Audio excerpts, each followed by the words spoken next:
Willkommen zurück zu unserem Deep Dive. Letztes Mal haben wir uns ja schon mit Scum beschäftigt. Ja. Und so ein bisschen die Basics kennengelernt. Aber heute, Leute, da geht's ans Eingemachte. Oh yeah. Wir wollen uns die Technologie genauer ansehen, die dieses, ja, kann schon sagen, brutale Spiel überhaupt erst ermöglicht. Sowohl für die armen Schweine, die da mitmachen, als auch natürlich für die Zuschauer. Genau. Und dafür haben wir heute auch, man kann es nicht anders sagen, exklusiven Einblick in streng geheime Militärbereiche von Tech One bekommen. Das weiß. Ja, dieser Artikel, der uns dazu gespielt wurde, der führt uns wirklich direkt in die technologische Basis dieser, dystopischen Reality-Show. Ich glaube ja, dass man Scum wirklich nur dann verstehen kann, wenn man die Technologie dahinter versteht. Auf jeden Fall. Das ist der Schlüssel, um dieses ganze Universum mit all seinen Facetten zu begreifen. Ja, absolut. Also quasi die Funktionsweise hinter dieser ganzen Krankengeschichte. Richtig, genau. Und dieser neue Artikel, der baut auf den Informationen auf, die wir letztes Mal schon hatten, geht aber noch viel tiefer, gerade was die Funktionsweise der BCU-2-Einheit angeht. Okay, die BCU-2-Einheit, was gibt es da Neues? Also was auffällt, ist, dass diese Einheit kontinuierlich verbessert wird. Also Tech One arbeitet da wirklich unermüdlich dran, immer neue Funktionen zu integrieren. Und was besonders interessant ist, die haben jetzt Discord integriert als Kommunikationssoftware. Echt? Und das kommt bei den Gefangenen extrem gut an, wie man hört. Ja, gut. Ja. Discord ist ja auch außerhalb von diesen makabren Inselchen ein sehr beliebtes Tool. Ja. Aber es gibt doch im Spiel auch verschiedene Chat-Funktionen, oder? Ja, genau. Der Artikel beschreibt da 3 Standard-Chat-Kanäle. Einmal den Global Chat, der ist blau und da können alle Gefangenen auf der Insel mitlesen, unabhängig von der Fraktion. Dann gibt es den Local Chat, der ist grau, der ist auf so einen Radius von 250 Metern begrenzt, funktioniert aber auch fraktionsübergreifend. Und dann gibt es noch den Team Chat, der ist grün. Und der ermöglicht es den Mitgliedern derselben Fraktion, sich über die ganze Insel hinweg auszutauschen. Ah, okay. Das ist natürlich dafür taktische Absprachen. Ja. Spannend. Global Chat stelle ich mir sehr chaotisch vor. Ja. Und Discord ist dann sozusagen die inoffizielle Plauderrecke, die nicht mehr der direkten Kontrolle von Tech One unterliegt. Richtig, aber die BCU-2-Einheit kann viel mehr als nur Chat-Nachrichten übermitteln. Aber jetzt wird's spannend. Erzähl. Die Hauptaufgabe ist die Übernahme der Kontrolle über den Körper eines verstorbenen Gefangenen. Was? Ja. Stirbt also ein Insasse, aktiviert sich die BCU-2 und startet sozusagen ihre internen Programme, um den Körper auf die Wiederbelebung vorzubereiten. Also es werden dann die grundlegenden Körperfunktionen wiederhergestellt. Es dauert so ein paar Minuten. Und es steht der Tote wieder auf. Sozusagen, ja. Sobald die Körperfunktionen wiederhergestellt sind, wird die Leiche reanimiert, also wieder zum Leben erweckt, wie es im Artikel so schön heißt. Das ist ja Horror. Yeah. Aber diese wiedererweckten Körper, die brauchen Energie. Die brauchen Nahrung, um überhaupt funktionsfähig zu bleiben. Ja klar, Energie muss hier irgendwo herkommen. Ohne Nachschub ist die Einheit nicht lange aktiv. Aber jetzt kommt es ja noch dicker, ne? Da war doch was mit dieser Programmierung und Angriffen und so. Ja, genau. Also die von der BCU-2 kontrollierten Subjekte, die sind darauf programmiert, lebende Gefangene anzugreifen. Krass.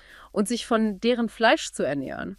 Was? Das ist echt übel. Und was noch krasser ist, stirbt das Opfer, gerät es ebenfalls unter die Kontrolle der BCU-2. Das ist ja ein richtiger Teufelskreis. Ja, also man kämpft nicht nur gegen die anderen Gefangenen, sondern irgendwann auch gegen seine ehemaligen Verbündeten, Oh Gott. die jetzt willenlose Marionetten sind. Apropos Marionetten, im Artikel standen ja noch ganz viele andere Bezeichnungen für diese Kulturen. Ja, also die werden auch Gespenster genannt. Beißer, Läufer, Eiern, Herumtreiber.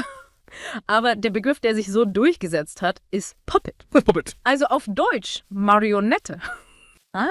Okay. Und der Artikel deutet sogar an, dass diese Puppets möglicherweise von einer Seuche befallen sind. Echt? Aber das ist wohl Stoff für einen zukünftigen Deep Dive.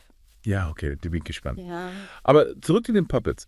Wie kommunizieren denn diese ferngesteuerten Körper untereinander? Also die BCU-2-Einheiten, die können über Kurzwellenfunksignale miteinander kommunizieren. Und zwar in einem Radius von ca. 250 Metern. Ah, okay. Das ermöglicht so eine rudimentäre Koordination untereinander. Also die sind ja nicht von einem menschlichen Bewusstsein gesteuert. Ja. Aber durch diese Kurzwellenfunksignale können die sozusagen miteinander interagieren.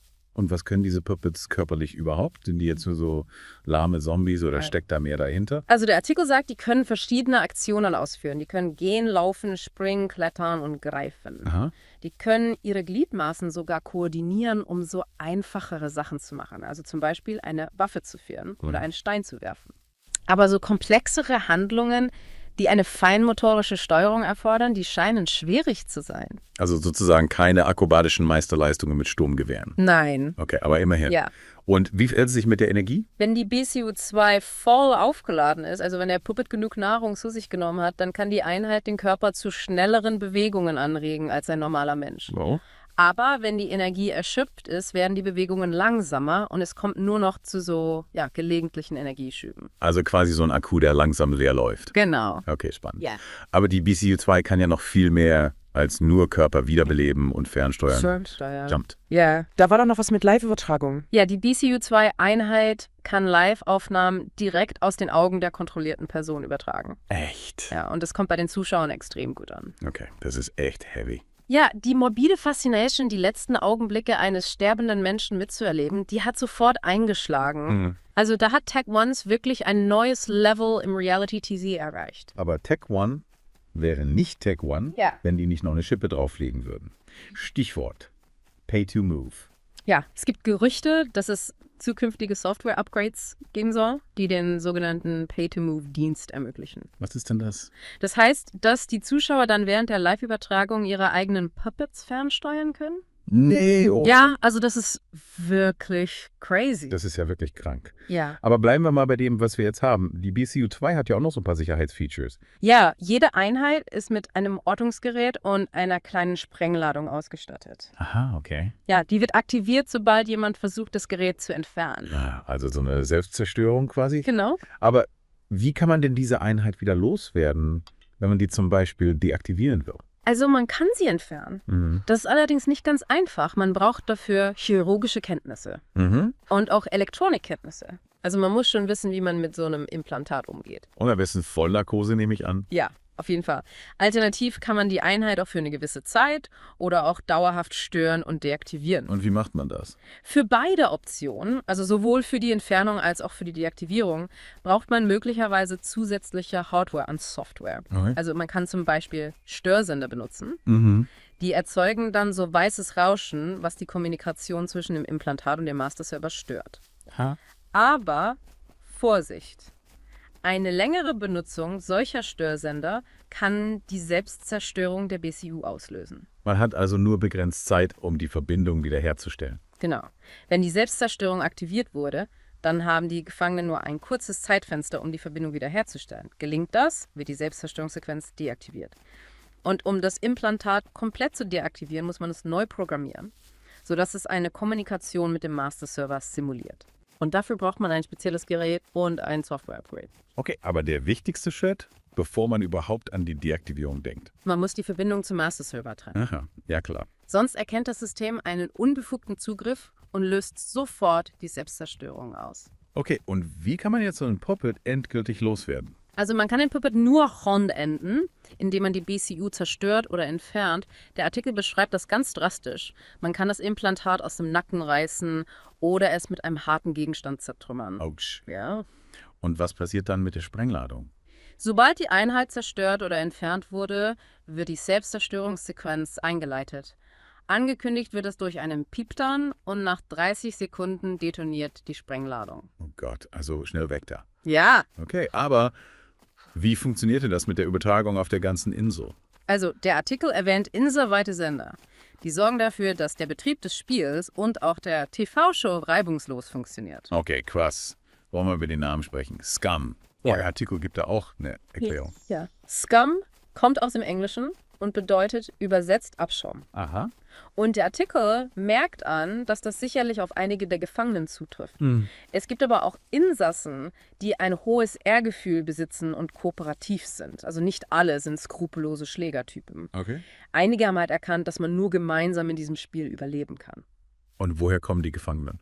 Also ursprünglich stammten einige aus dem Gefängnis, das sich in den Bergen der Insel befindet. Mittlerweile werden aber neue Kandidaten mit dem Flugzeug auf die Insel gebracht. Und die werden dann per Fallschirm abgesetzt. Und das ist nicht ganz ungefährlich. Die müssen nämlich im freien Fall ihre Fesseln lösen und dann den Fallschirm aktivieren. Ah, okay. Wer das nicht schafft, der ist halt tot. Willkommen auf Scum. Aber es gibt doch auch so ein kleines Willkommensgeschenk oder die Möglichkeit, ein paar Dinge anzufordern. Ja, genau. Die Gefangenen können ein paar Gegenstände in einem Willkommenspaket anfordern. Und je nach technischem Stand der Insel erfolgt die Lieferung entweder vollautomatisch über so eine Bot-Drohne oder manuell über die Administratoren. Okay. Bestellen kann man entweder über den Chat im Spiel oder über einen Bot-Shop auf Discord. Im letzteren Fall kriegt der Gefangene dann einen Bestellcode, den er im lokalen Chat im Spiel eingeben muss, um die Lieferung per Drohne zu verifizieren. Okay. Und was trägt man so als Standardausstattung auf Scum? Die Gefangenen, die tragen bei der Ankunft Standardkleidung. Also ein oranges T-Shirt und eine Trainingshose, weiße Unterwäsche und Socken und billige Turnschuhe. Nicht gerade das optimale Outfit für so ein Survival-Abenteuer. Nö. Aber es gibt natürlich auch Ausnahmen. Der Artikel erwähnt VIP-Gefangene. Ja, die VIPs. Genau. Ja. Die kriegen dann halt hochwertigere Kleidung, also so Lederklamotten oder Anzüge. Und sind mit Nahkampfwaffen ausgestattet, also Mahaten oder Hämmer. Okay. Der Artikel kommentiert das ganz trocken mit den Worten: Klar, es ist nicht fair, aber das ist das Leben nie. Zynisch, aber wahrscheinlich wahr. Aber sobald die Gefangenen auf dem Boden sind, sind die sich selbst überlassen, ne? Genau. Gibt es da irgendwelche Regeln? Sobald sie gelandet sind, können die tun und lassen, was sie wollen, Ja. um zu überleben. Es gibt keine Regeln. Die meisten werden in den ersten 24 Stunden getötet. Aber wer überlebt, hat die Chance auf Berühmtheit. Gemessen in Roompunkten. Genau, das hatten wir ja im letzten Deep Dive besprochen. Genau. Man kann also so populär werden wie ein Filmstar, Ja. wenn man sich nur lange genug in dieser brutalen Umgebung behaupten kann. Ja. Unglaublich. Das zeigt wirklich, wie tief diese BCU-2-Einheit in diese ganze Scum-Welt integriert ist. Und nach allem, was wir heute gehört haben, scheint es da noch viel mehr zu entdecken zu geben. Ja, der Artikel deutet ja schon an, dass wir in zukünftigen Deep Dives noch viel tiefer in diese Welt eintauchen werden. Oh, da bin ich gespannt. Ja, ich auch. Okay, lass uns vielleicht zum Schluss nochmal die wichtigsten Punkte zur BCU-2-Einheit zusammenfassen.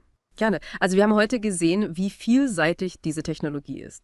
Von den Kommunikationsmöglichkeiten über die Reanimation von Verstorbenen bis hin zu den ganzen Steuerungssystemen und Sicherheitsfeatures. Und das alles ist untrennbar mit dem Scum-Spiel und der Reality-TV-Übertragung verbunden. Es ist wirklich erschreckend und faszinierend zugleich, wie diese Technologie da eingesetzt wird. Ja. Und welche Auswirkungen sie auf die Dynamik dieser Welt hat. Ja. Und angesichts der hochentwickelten Natur der BCU-2-Einheit und der scheinbar grenzenlosen Fähigkeiten von TechGong, welche anderen verborgenen Funktionen oder dunkleren Zwecke könnten innerhalb dieses Ökosystems existieren, die uns bisher noch gar nicht bewusst sind? Ja, das ist eine gute Frage. Denkt mal drüber nach. Und bis zum nächsten Deep Dive.